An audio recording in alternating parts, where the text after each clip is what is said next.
Actually go, enjoy the sensation, do it well.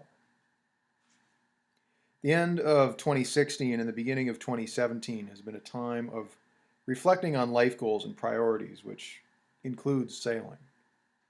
2016 was not a great year. There was just too much going on, so I sat down to examine my life. I wanted a simple set of guiding principles to help me make decisions so that I'm not going off in all directions. Now, there are a lot of specific implications from my sailing philosophy, and we'll get to those in later videos. But I've nailed it down to three main principles. I need to actually go. I need to enjoy the sensation. I need to do it well. So actually getting out on the boat is a challenge many sailors face. For me, sailing is the most important thing, so while I enjoy boat work and the beers and all that stuff, I don't want it to cut in on my sailing time. I want the option of taking friends out, but I don't want to be limited to only sailing when I can find crew. I don't want money to prevent me from sailing.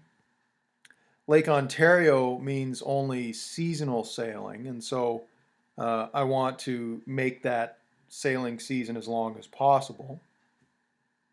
Extending the day itself is also a priority. In other words, I don't want to be having to race daylight or fading wind or anything like that to try and get out. Lastly, sailing needs to work with my schedule. It used to be that I could go out for an hour or two just about every day. I used to go out 5 days a week for a short time. Now I have fewer but longer opportunities to go sailing. I probably spend more hours in the boat, but less frequently. Now, there are lots of things I enjoy about sailing, but perhaps the most unique is number two, the sailing sensation. Sailing is a balancing of forces, and the feeling of doing that efficiently just cannot be found anywhere else. Much of the pleasant parts of sailing can be found elsewhere. However, balancing the water and the wind to see the world just can't be done anywhere else. What is more, making the most efficient relationship possible is just tremendously satisfying. I cannot stand a poorly trimmed sail or a sluggish feeling hull. You can feel that the boat's not happy, and I love a happy boat, but a sad boat ruins it for me. I need to sail well. This is particularly about the sensation of sailing, but mostly about a part of my life that I can feel consistently good about. Work has its ups and downs. Relationships have their great points, but they also have their hurdles. But even a bad day on the water is better than a good day on land. And that can be a cheesy t-shirt slogan for sailing, but it's absolutely right. I almost always feel like I'm a good sailor, even when things don't go right. And the stakes, they're not huge stakes. The feeling of weathering a storm is a great one. I absolutely understand Captain Dan when they're weathering that storm in Forrest Gump. I get that. That's fabulous. It's hard to feel too bad about, say, equipment failure when you know the boat well and you've accepted the risk. Usually if something breaks on the boat, it's because I've said, you know what, I've got to go sailing anyway. I need my fix, and I've accepted it. And let's face it, you can't avoid things breaking on a sailboat. Sailing is just learning to fix things in exotic locations. When racing goes poorly, I always know where I went wrong because you can look around the race course and see where you can improve.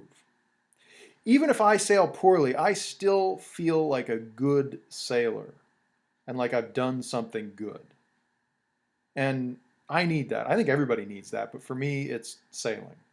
Nothing else has felt quite that way. Now, before I finish, I'd like to make two more points. I wouldn't call these part of my sailing philosophy necessarily, but rather other needs in my life that sailing has the ability to fulfill. Of course, the benefit of letting sailing fulfill those needs is more time on the water. Now, first, sailing has for me become a method of unplugging and getting away. In my line of work, it's important to be able to occasionally just walk away and be unreachable. If you're out of cell phone distance, that's all the better. There are lots of options to get away and likely better ones for getting away, but the result is more time in the boat and less things dividing my time and money. The only drawback is that the boat puts a radius on our travel, since we can only comfortably travel about 40 nautical miles in a day. And even that might be pushing it, depending who I've got with me. And that's 8 hours at an average of 5 knots. The shark can do a little better, but it depends on the day. Of course, the ability to trailer and ramp launch would help a lot. But at the end of the day, it's very easy to get away on a boat. If I can keep it sort of somewhat ready to go, and there's going to be more videos on that, then it means that I can just jump in and go for an overnight trip at the drop of a hat, as well as extended vacation cruises. These trips, depending how you look at it, are cheap, if not free. And secondly, I'd like to make sailing a social outlet. I live and work a professional job in a small retirement town. So making good friends in town is hard and perhaps not advisable, because I can never take off my work hat. My town is a fishbowl. That's just the reality of small towns. At one time, I decided that I was not sailing to make friends because I was with a group of people that were not friendly. However, a few years later, the social outlet of a yacht club, when I'm living in this small town, the social outlet of a yacht club that's not in the town I live, it's not far away, but it's not in town, it's a separate group of people, seems to be a pretty life-giving thing. And so this is my guiding philosophy of sailing and a couple other points.